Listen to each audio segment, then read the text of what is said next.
for our cloud series, and today I wanted to talk about the cloud providers. So now, what exactly are cloud providers? Cloud providers are the companies that provide cloud services to other companies.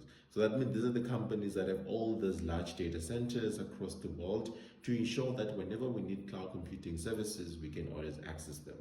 And obviously, there's a number of these cloud service providers like your IBM, Oracle, and all the others. However, these are the big three. So your AWS, your Azure, and Google Cloud are the big three because they have about 60% of the global market share in the cloud computing space.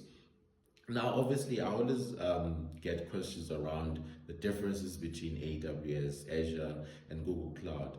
To be honest with you, these cloud providers are all great, especially the top three. It's really hard to sort of see the differences between them. However, there are subtle differences. For example, we know that AWS was essentially the first one to get into the market. I think they got in around 2006. So they have a much more mature environment because they've had about 4 years extra before the others got into the space. And I think the reason why they're also the biggest ones because they started early and they're much more mature in a sense of having the infrastructure because they obviously started earlier before the others.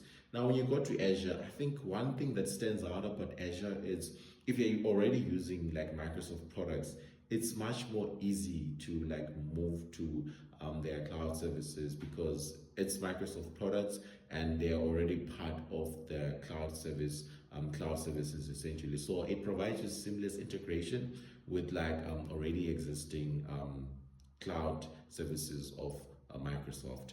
And then you've got Google. Well, Google was traditionally very good in data, and I think with the rise of data, big data, data science, I think we all thought that Google was going to be the leading one. However, due to them not really capitalizing on the space, they sort of didn't see the growth that they wanted, but they're still very good in the space of data science, big data, and the tools and services that they offer. Obviously, they don't have as much services as Azure and AWS. So in essence, those are the cloud providers and sort of differences you can see between these top three.